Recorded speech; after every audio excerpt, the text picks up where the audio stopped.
Halo teman-teman, salam jumpa lagi bersama saya Vian N di YouTube channel Catatan Alfianus. Apa kabar teman-teman semuanya? Harapan saya semoga teman-teman semua selalu dalam keadaan yang sehat walafiat. Untuk teman-teman yang sedang sakit, semoga lekas pulih. Untuk teman-teman yang sedang melakukan perjalanan, untuk teman-teman yang sedang melakukan perjalanan, tetap hati-hati, semoga sampai tujuan dengan keadaan yang selamat. Teman-teman, pada kesempatan ini saya ingin berbagi kepada teman-teman, dan tentunya sudah lama sekali saya tidak berbagi cerita dari sebuah buku yang saya pilih. Ya, sudah lama sekali. Dan pada kesempatan ini saya akan berbagi pengalaman saya membaca buku, walaupun saya sadar saya bukan seorang pembaca yang baik, dan saya bukan seorang penulis yang baik, dan saya bukan pembuat catatan yang baik tentang buku yang baru selesai saya baca. Nah, tapi teman-teman, selain ini permintaan khusus dari penulisnya, dan penulisnya saya kenal, tapi memang ini adalah tugas saya karena saya sudah mendapatkan buku itu, saya sudah selesai membaca buku itu, dan tugas saya adalah mencoba membuat catatan sebisa saya tentang buku itu, tentang buku ini. Jadi saya akan berbagi kepada teman-teman. Tetapi sebelum saya berbagi kepada teman-teman, sebelum saya sampaikan siapa penulisnya, saya akan membacakan sebuah cerita dari buku tersebut untuk teman-teman. Dan mungkin ketika mendengar cerita ini, teman-teman langsung menduga bahwa oh, ini penulisnya pasti ini. Kalau teman-teman pernah membaca karyanya atau teman-teman berteman dengan beliau, pasti teman-teman langsung oh, ini gaya menulisnya, dari ceritanya ini gaya menulisnya pasti si ini. Jadi ya, sebelum saya sampaikan siapa penulisnya, asalnya dari mana, sekarang dia buat apa, atau sekarang sedang melanjutkan studi atau apa, dan apa judul bukunya, itu setelah saya membacakan sebuah cerita ini. Dan sebelumnya saya minta maaf kalau cerita ini nanti terlalu panjang, saya minta maaf. Dan saya yakin cerita ini pasti memotivasi teman-teman semua, dan belum tentu menurut saya apa yang saya pilih ini menarik bagi teman-teman. Tetapi saya membaca cerita ini sebagai sebuah kesimpulan atau cerita terakhir dari buku kumpulan cerpen ini, dan saya akan membacakannya untuk teman-teman. Dan semoga sangat bermanfaat ya ketika untuk teman-teman yang mendengarkan cerita ini. Ya, selamat mendengarkan, semoga bermanfaat, dan saya akan berbagi pengalaman cerita saya tentang hasil bacaan saya terhadap buku ini setelah saya membacakan cerita ini, salah satu cerita dari kumpulan cerpen ini. Tetap pantau, selamat mendengarkan. Menunggu Maria. Di antara raungan mesin kendaraan pencari korban, saya duduk di atas sebongkah batu memandangi reruntuhan bangunan. Hati saya kacau. Di hadapan saya, batu-batu bertebaran tak beraturan. Reruntuhan rumah bertindih tak menentu. Saya duduk menunggu kabar baik dari para pencari korban, berharap mereka menemukan Maria, istri saya, bawah timbunan batu dan tanah. Adakah kabar baik datang di tengah kepungan duka ini? Ini hari ke-6 saya datang dan memandangi para pencari korban bekerja. Di atas batu, saya duduk sebagai lelaki rapuh yang kehilangan sebagian hidup. Satu kehilangan mematahkan beribu-ribu kebahagiaan yang pernah tercipta di tanah ini. Tanah yang kini mengubur anak-anak manusia tanpa ampun. Maria pergi terlalu dini, meninggalkan saya yang belum siap menanggung kehilangan. Seorang telah merampas kebahagiaan saya. Adakah dia itu Tuhan?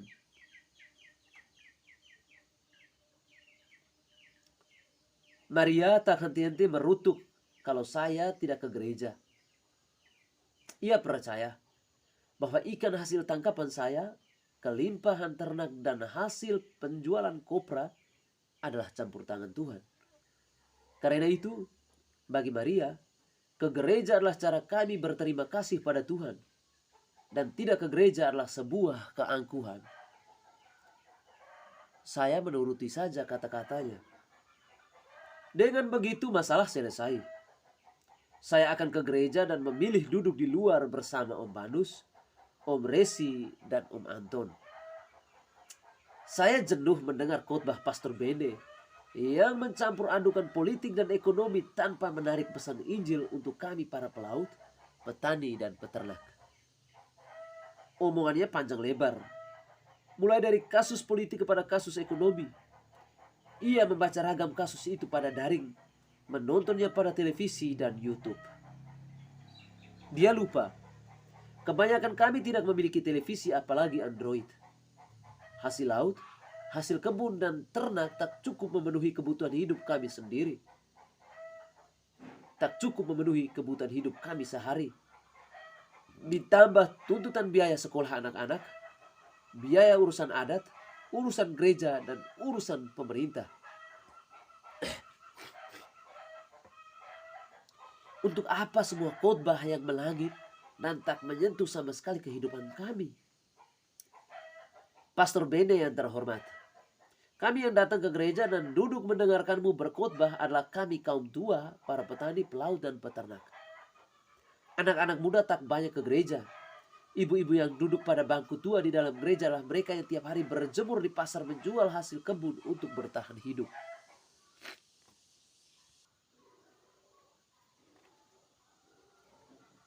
Kalaupun ada di antara kami yang memiliki televisi, percayalah, tontonan kami adalah film-film Indosiar, bukan isu ekonomi dan politik. Kami tak paham isu-isu itu. Sekolah kami setingkat sekolah dasar. Karena itu, bicaralah perihal pukat, laut, kambing, kuda, babi, jagung, kacang tanah, pohon-pohon, air, dan musim hujan yang tak menentu. Bukankah Yesus memakai perumpamaan yang dekat dengan kaum kecil seperti kami ini? Saya heran. Maria begitu mengagumi pastor 40-an tahun itu. Tiap kali pulang dari gereja dan sewaktu menyiapkan kopi untuk saya, ia membicarakan khotbah Pastor Bene, seolah-olah ia paham. Kau dengar khotbah tadi? Berikanlah kepada kaisar apa yang menjadi hak kaisar, dan kepada Tuhan apa yang menjadi hak Tuhan. Itu artinya jangan egois, jangan rakus kopong. Saya diam mendengarkan deretan kalimatnya. Pembicaraannya jadi panjang, tafsirannya begitu-begitu saja. Saya kemudian menemukan diri saya sebagai lelaki pendiam yang ditakdirkan untuk mendampingi hidupnya agar bisa mendengarkannya. Jadi, kita boleh bekerja kapan saja tetapi harus tetap ingat Tuhan. Kita harus pergi ke gereja dan berterima kasih kepada Tuhan untuk hasil yang kita peroleh kopong. Itu kalimat penyimpul yang sudah saya dengar berulang-ulang. Dan saya akan menggumam ketika dia memulai dengan kata jadi. Mendengar Maria mengulang-ulang kalimat yang sama pada tiap pembicaraannya, saya menyadari bahwa ia sungguh mencintai Tuhan. Dan saya adalah laki-laki beruntung menikahinya. Kami menikah di suatu musim kemarau.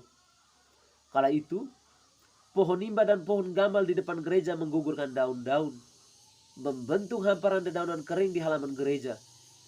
Angin menerbangkannya ke sana kemari seperti layang-layang.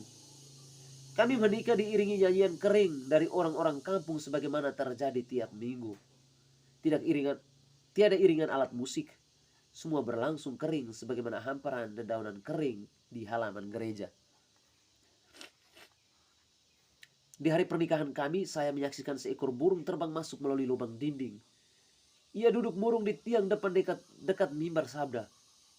Saya sempat melihatnya ketika khotbah Pastor Bene mulai bertele-tele. 2 hari lalu, ketika Maria mengajak saya berdoa bersamanya di gereja, burung itu terbang bersama seekor yang lain. Namun kali ini burung itu datang seorang diri dan murung di tiang. Saya menduga seekor yang lain akan tiba, tetapi ia tak juga datang hingga usai perayaan pernikahan kami. Saya sempat memikirkan perihal ditinggalkan seorang diri sebagaimana burung itu ketika telinga saya menangkap Pastor Bene menyebut nama saya dan nama Maria. Saya menjatuhkan pandangan kepadanya dan mendengar ia berpesan, "Kopong dan Maria, setialah pada pilihanmu, dalam suka maupun duka, dalam untung dan malang. Setialah selamanya hingga maut menjemput kamu." Saya memandangi lagi seekor burung di tiang depan yang diam-diam terbang keluar. Adakah seekor yang datang itu adalah yang setia? Diam-diam saya melirik Maria yang tengah mendengarkan khotbah Pastor Bede. Saya tidak meragukan kesetiaan Maria. Sesederhana apapun bentuk kesetiaannya, saya percaya bahwa cinta yang abadi tumbuh dari kesetiaan yang sederhana. Itu terjadi di hari ulang tahun saya. Maria meminta saya untuk lebih cepat pulang dari kebun. Ia akan memasak ikan kuah asam dan sayur rumpur rampe, serta membuatkan kue ulang tahun. Kami akan makan berdua dalam kesederhanaan. Sialnya, hari itu saya tidak pulang ke rumah sebagaimana diminta Maria. Kuda jantan yang saya ikat siang tadi di pohon bidara terlepas dan tak tahu kemana. Saya telah mencarinya ke sana sini, tetapi tak menemukannya. Om Banus, Om Resi dan Om Anton yang saya temui di kebun tak mengetahui keberadaan kuda itu. Saya kewalahan dan cemas, karena biasanya kuda itu akan mencari kuda betina milik Om Banus atau Om Resi. Atau pula, kuda itu kerap berada di kebun ubi Om Anton kalau terlepas. Celakanya, mereka tidak mengetahui kuda jantan saya, dan saya berdebar-debar ke sana kemari mencarinya. Saya tak ingin pulang sebelum saya menemukan kuda jantan itu. Sementara di rumah, Maria telah menunggu saya. Saya tak tega meninggalkan kuda itu walau saya tak mengetahui keberadaannya. Kuda itu adalah warisan mendiang ayah saya. Ayah meminta saya menjaganya sebagaimana saya menjaga diri saya. Sebab kuda itu telah meringankan beban keluarga kami. Di atas punggungnya, ayah meletakkan hasil kebun dan meminta saya untuk menggiringnya dengan penuh cinta. Pisang, nanas, sayur-sayuran yang dibawa kuda akan dijual ibu di pasar demi menghidupi keluarga kami. Dan kini, kuda itu menolong keluarga kecil saya dan Maria. Matahari jatuh di barat ketika kaki saya melangkah ke padang rumput di lereng gunung. Padang rumput adalah hamparan terakhir saya menemukan kuda itu. Saya menjumpai orang-orang kampung berjalan pulang ke rumah dengan hasil kebun dijunjung di kepala dan diletakkan di bahu. Kepada Maria saya katakan bahwa saya akan menyusul segera. Juga meminta mereka mengatakan kepada Maria bahwa saya baik-baik dan segera pulang setelah menemukan kuda jantan yang terlepas. Raut wajah saya pucat ketika tak menemukan kuda jantan di lereng itu. Air mata saya jatuh karena putus asa dan bayangan segala kemalangan menimpa kuda yang baik itu. Saya duduk sebagai lelaki kehilangan harapan di antara rerumputan. Bayangan kuda itu memenuhi saya dan serasa sesak. Saya sedang menangis ketika dari arah lain terdengar ringkikan kuda. Saya memasang telinga dan terbangun secepat mungkin untuk mendapati kuda itu entah milik saya atau bukan milik saya. Hati saya terasa senang tatkala menemukan kuda jantan itu meronta-ronta melepaskan diri dari belitan tali pada pohon lametoro. Saya tidak tahu menggambarkan sukacita saya. Seingat saya memeluk leher kuda itu dengan cinta yang penuh. Setelahnya saya pulang bersamanya di bawah terang bulan. Di rumah saya mendapati Maria berdiri menunggu saya di pintu dapur. Ia memandangi saya dengan tatapan serupa tatapan sewaktu saya mengatakan bahwa saya akan menikahinya. Air mata di dua bola matanya jatuh ketika saya bilang, saya baik-baik. Kuda juga baik-baik. Saya memeluk bahunya dan kami masuk ke dapur. Saya meletakkan tubuh di bale-bale dan Maria membopong ember air hangat ke kamar mandi, kemudian meminta saya untuk mandi. Saya menatapnya dengan senyum dan ia membalas itu dengan tatapan yang hangat. Saya meletakkan badan di kursi kayu di hadapan meja makan usai mandi dan ganti. Saya baru mengingat bahwa hari ini adalah hari ulang tahun saya ketika mata saya melihat kue dan makanan di atas meja. Semua belum tersentuh sama sekali. Maria mulai menyiapkan peralatan makan dengan bahagia dan saya memandanginya dalam diam. Melihat ia bekerja, saya menyadari betapa Maria sungguh mencintai saya. Dengan cinta yang setia dan cinta yang dalam, hari itu juga saya memahami bahwa cinta yang abadi tumbuh dari kesetiaan. Maria telah melakukannya untuk saya. Menunggu dengan cinta yang dalam, hari itu juga saya berjanji kepada diri saya bahwa saya mencintai Maria hingga abadi. Di batu ini, di antara raungan mesin kendaraan pencari korban bencana, saya duduk sebagai lelaki yang kehilangan sebagian hidupnya. Maria terbaring di antara puing-puing bangunan, tertimbun tanah dan bebatuan. Ia pergi terlampau dini meninggalkan saya yang belum siap menanggung sebuah kehilangan. Mata saya tak mampu membendung air mata. Kehilangan menyiksa saya sedemikian dalam. Menusuk-nusuk hingga tubuh saya terasa remuk redam. Saya mendapati diri saya sebagai onggokan batu di atas puing-puing reruntuhan. Di titik ini saya menyadari, kenyataan menimpa manusia tidak sesuai dengan keharapannya. Angan manusia boleh lebih panjang dari lengannya, tetapi kenyataan jatuh atas caranya sendiri bisa lebih panjang, bahkan lebih pendek dari umur manusia.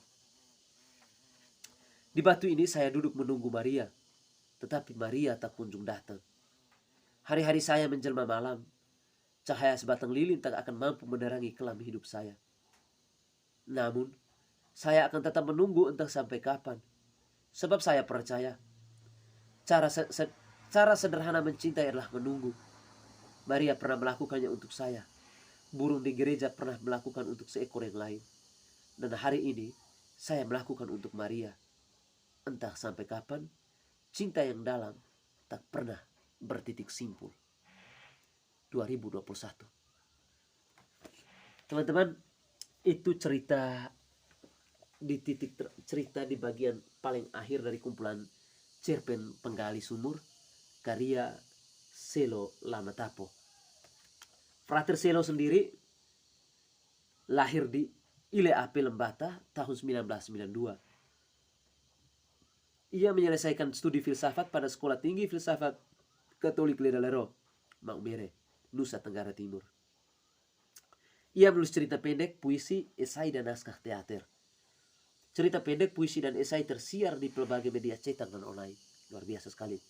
Sementara naskah teater dipentaskan bersama kelompok teater Aletheia Ledolero. Ini adalah buku pertamanya. Teman-teman, itu sebuah cerita dari buku kumpulan cerpen Penggali Sumur dari Frater Selo Lamatapo. Tapi saya mau katakan begini teman-teman, dari keseluruhan cerita yang sudah saya baca dari Penggali Sumur sampai Penggali Sumur adalah cerita awal. Dari 15 kumpulan cerpen, judul pertama dalam kumpulan ini adalah Penggali Sumur dan ditutup dengan Menunggu Maria. Ya, Menunggu Maria, itu cerpen penutupnya. Dan teman-teman, jujur, saya boleh katakan begini. Kalau teman-teman nanti, saya harap ini rekomendasi untuk teman-teman untuk membaca cerpen ini. Buku kumpulan cerpen ini. Yang diterbitkan oleh penerbit Ikan Paus. Ya, teman-teman. Teman-teman wajib baca cerpen ini. Kenapa saya sarankan teman-teman wajib baca cerpen ini? Pertama, cerita-cerita yang terdapat dalam buku kumpulan cerita pendek Penggali Sumur ini berangkat dari keseharian kita. Frater Selo menulisnya dengan lugas, tegas, dan tidak bertele-tele. Dan teman-teman, keseharian yang ditulis oleh Frater Selo ini adalah sesuatu yang membuat saya merasa bahwa ini nyata dan saya harus buat apa dengan persoalan-persoalan yang diangkat ke dalam cerita ini. Tentang perubahan perkembangan teknologi yang tidak bisa dibendungi oleh manusia, tentang ketimpangan sosial dalam masyarakat, tentang iri hati, dengki, tentang hilangnya persaudaraan, tentang hilangnya keharmonisan, tentang hilangnya kekompakan, tentang hilangnya keceriaan akibat perubahan dan kemajuan teknologi yang tidak bisa dibendungi. Dan jujur itu akan hilang semua ketika tidak diimbangi dengan pola hidup atau pola laku hidup yang tetap mencerminkan hidup gotong royong, saling membahu, tentang kekompakan, tentang rasa persaudaraan. Semua itu akan hilang jika tidak ada keseimbangan dalam pemanfaatan media yang ada. Jadi ketika saya membaca cerpen Penggali Sumur, saya ingat ketika saya di Maumere dulu di sumur, bahwa di sumur itu kita bisa menemukan apa saja. Keceriaan, kemarahan, kelucuan kita bisa temukan di situ. Ya, karena ya walaupun saya hidup di Biak, ya kadang sering juga mandi di sumur. Kadang sering mandi di sumur dengan teman-teman. Jadi kita merasa menemukan persaudaraan lah, walaupun dari latar belakang yang berbeda. Dan ketika ada perubahan, ketika sudah ada mesin, Frater Selo mengatakan bahwa sudah ada mesin, ya seperti cerita di dalam ini Om Banus, dia merasa menyesal. Om Banus menyesal karena dia adalah seorang penggali sumur di kampung itu pertama kali. Ia gali sumur karena untuk memenuhi kebutuhan masyarakat di situ, dan di sana ia melihat bahwa ada keceriaan, kekompakan, ada gelak tawa, ada keseruan, ada amarah tapi menimbulkan tawa, ada kelelahan yang tiba-tiba sirna ketika saling bertemu di situ, dan ada anak-anak kecil yang lari ke sana kemari sambil menunggu orang tuanya menimba air dari sumur. Dan hal itu saya alami ketika saya masa kecil saya. Kami di sini tidak ada sumur, tapi di ujung kampung kami di Olokile itu ada mata air. Setiap pagi kami bangun pagi, kami pergi ke mata air itu. Kami pergi timba air di sana. Dan teman-teman siapa yang lebih dulu di sana dia bisa mandi. Tapi ketika sudah bersamaan dengan yang lain, dengan banyak, dengan teman-teman yang lain, kita hanya bisa tada air di ember atau di jerigen. Kita hanya bisa cuci muka saja dan sikat gigi kalau sempat, kalaupun ada sikat gigi. Ya, saya boleh katakan begitu. Saya sendiri dulu waktu kecil jarang sekali untuk sikat gigi, jujur. Dan di sana teman-teman, saya boleh katakan bahwa kami di bawah mata air, di mata air itu tuh ada pohon enau, pohon moke ya teman-teman. Ya, orang biasa buat moke itu.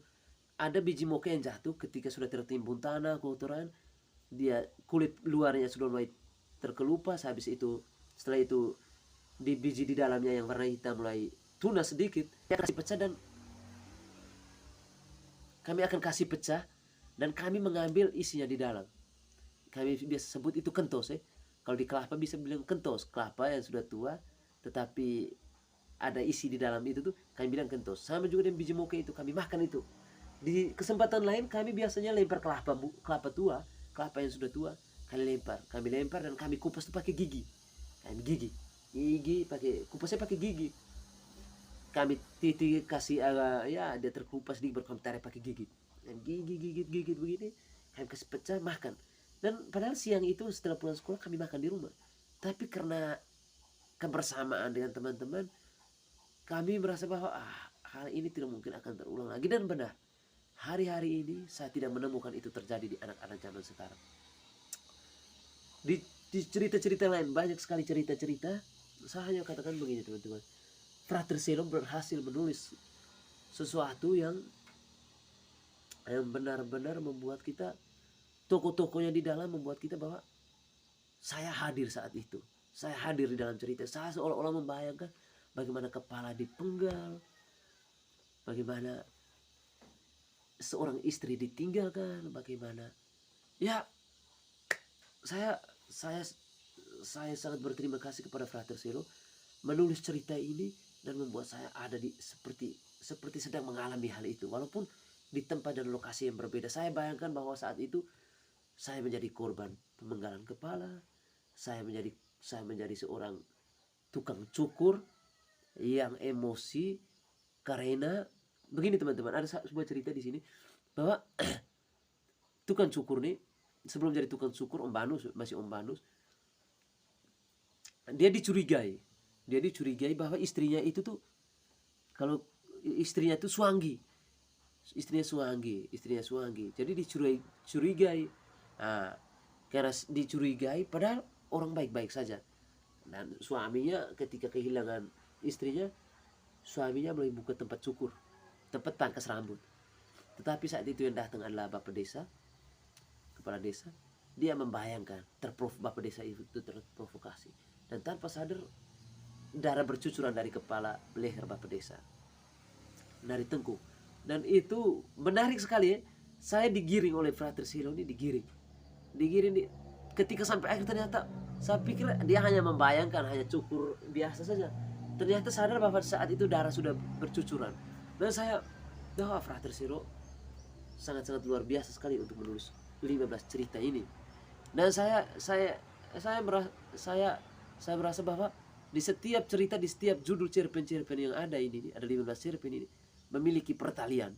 Karena ini berangkat dari keseharian perjumpaan Frater Selo dengan orang-orang di kampungnya. Atau saya boleh katakan bahwa ini adalah akumulasi pengalaman Frater Selo mas sejak kecil sampai saat ini. Dia menulis dari hasil akumulasi, dari hasil pergumulannya, dari hasil olah imajinasi terhadap kenyataan-kenyataan yang sudah terjadi, dan bahkan khayalan yang belum menjadi kenyataan. Tapi ketika sudah terjadi, bahwa ketika orang membaca buku ini, sepertinya sudah diramal, seperti sudah diramal. Dan sekali lagi sebelum saya mengakhiri ini, saya sampaikan terima kasih kepada Frater Selo dan mohon maaf sebesar-besarnya jika apa yang saya sampaikan ini tidak sesuai ekspektasi Frater Selo. Frater Selo mengharapkan saya membuat catatan dari kumpulan ini. Saya akan buat dalam bentuk catatan. Ya, saya mengumpulkan keberanian dulu. Karena saya tidak mau cerita yang sudah menarik dan sudah menggugah ini hilang esensinya ketika ada catatan yang buruk dari saya. Jadi saya masih mengumpulkan keberanian untuk menulisnya. Dan saya berharap semoga apa yang saya bagikan ini setidaknya bisa bermanfaat juga untuk teman-teman. Dan saya sarankan wajib miliki buku ini. Silakan hubungi Frater Selo atau bisa lewat saya dan saya sampaikan ke Frater Selo. Dan teman-teman, tidak semua orang bisa menulis cerpen dengan baik. Dan Frater, saya memang suka menulis cerita pendek. Saya suka menulis cerita, tapi saya lebih asik menjadi seorang narator. Saya tidak membiarkan tokoh-tokoh saya itu hidup dengan kehidupannya. Saya masuk terlalu jauh ke dalam tokoh-tokoh yang saya berikan dalam cerita saya. Tetapi Frater Selo berhasil membuat tokoh-tokohnya hidup dengan cara mereka. Dia seolah-olah menjadi, dia sedang menonton sebuah pertunjukan dan membiarkan tokohnya memerankan perannya masing-masing di atas sebuah panggung yang disediakan oleh Frater Selo itu sendiri. Dan itu luar biasa sekali. Dan saya patut berterima kasih Frater untuk bukunya. Dan saya tidak tahu apakah ini saya minta di Kareli untuk hadirkan saya buku ini, ataukah memang ini gratis dari Frater Selo, saya tidak tahu. Saya hanya mau berterima kasih Frater sudah menulis ini dengan sangat-sangat baik. Walaupun ada salah satu dua kata yang masih salah, mungkin kekeliruan editor, pengetikan lah, ada salah satu dua kata. Ya, tapi saya senang sekali dengan pernyataan-pernyataan Frater Selo itu banyak yang menggugah. Ya. Frater Selo ini banyak sekali quotes atau tulisannya yang bisa dijadikan quotes, pernyataan-pernyataan yang menggugah. Salah satunya, kepergian hanya akan menyisakan luka tanpa penyelesaian. Itu salah satunya. Atau ini dari cerita 2 cangkir kopi di hari ulang tahun pernikahan. Kopi itu pahit Jessica, sama dengan hidup, terkadang pahit. Makanya ayah meminta kamu membuatnya menjadi manis. Biar nikmat, hidup itu perlu dinikmati walau ada pahitnya. Atau masih dari cerita yang sama, meskipun demikian, hadiah bukanlah prioritas utama. Yang terpenting adalah Jessica dan saudarinya mampu menerapkan rasa tanggung jawab. Bukankah tanggung jawab bisa dari hal sederhana? Ada beberapa yang saya tandai teman-teman. Ini lagi ada satu. Kebahagiaan itu meruntuhkan gunung duka dalam dirinya. Duka kehilangan kekasih hatinya. Diam-diam ia merindukan Inapeni di antara kegirangan, teriakan, tawa, dan pertengkaran anak-anak. Atau ada lanjutannya. Siapa yang pernah menyangka lelaki pemurah hati itu menjadi murung sampai lupa bahagia karena satu kehilangan? Siapa pernah mengetahuinya seluruh? ia terlampau misterius. Hari ini ia begitu bahagia, esok ia bersedih tiada tara. Begitulah manusia. Itu tentang Om Marianus ya. Bale-bale Marianus. Ini cerita tentang Om Marianus. Masih banyak lagi kutipan-kutipan yang saya tandai teman-teman, yang bisa saya jadikan quotes ya. Dan menarik sekali teman-teman. Dan Frater Selo sangat luar biasa. Hidup soal datang dan pergi. Dunia hanya persinggahan sesaat. Namun manusia memperlakukanmu dalam dua hal. Menerima dan mencampakkan. Apapun itu, tugasmu, perbanyaklah kebaikan. Sangat menarik teman-teman. Dan teman-teman, mungkin itu saja dari saya.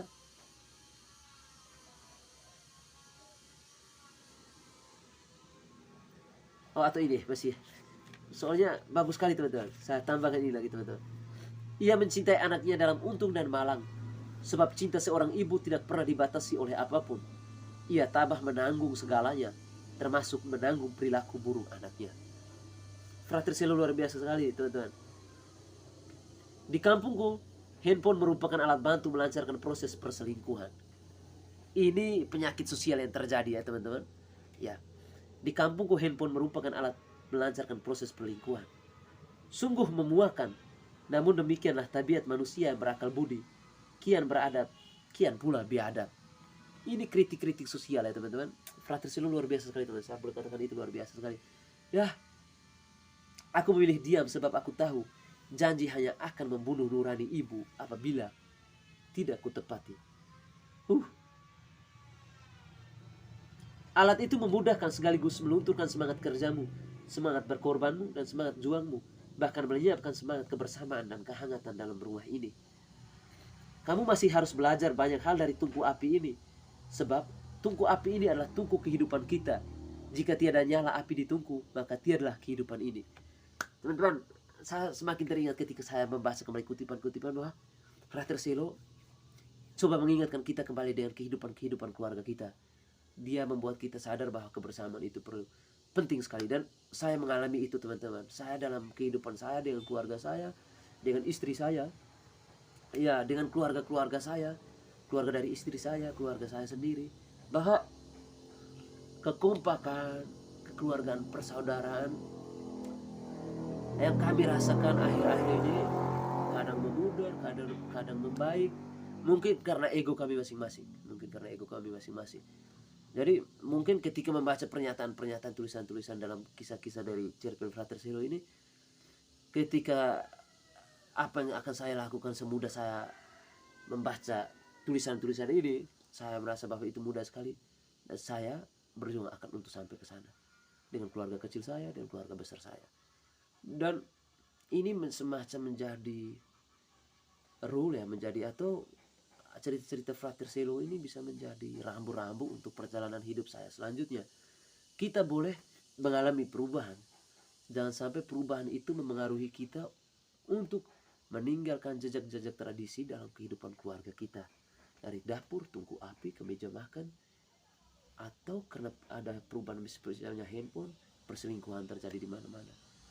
Dan teman-teman, ini luar biasa sekali ketika saya membaca tulisan-tulisan Frater Selo. Terima kasih Frater untuk tulisan yang bermakna ini. Panjang umur, sehat selalu, tetap kuat dalam panggilan.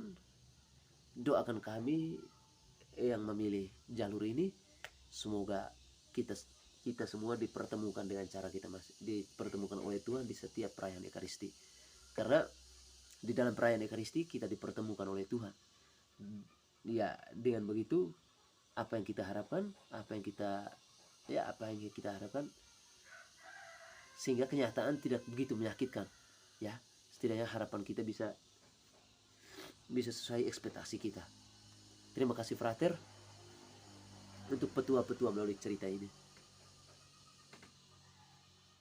Semoga kita bisa berbagi banyak hal ke depan. Terima kasih untuk motivasinya untuk saya, khususnya untuk terus menulis cerpen ataupun menulis apa saja. Dan harapan untuk Frater, semoga terus menulis. Semoga bisa lebih baik dari hari ini. Jangan cepat puas dengan satu karya ini. Ya, saya berharap ada tulisan-tulisan terbaru dari Frater yang bisa dibukukan, biar semakin banyak orang yang menjangkau tulisan-tulisan Frater. Ya, tidak bertele-tele, lugas, dan penuh petua yang bisa dijadikan contoh dalam kehidupan sehari-hari. Ini memang bukan sebuah kitab suci, tetapi dan bukan sebuah bisa dijadikan pedoman hidup. Tetapi dari cerita-cerita ini kita bisa diajarkan untuk saling menghargai, untuk saling melengkapi, untuk saling setia, untuk saling support satu sama lain. Itu saja dari saya. Mohon maaf Rahtir, masih banyak kekurangan.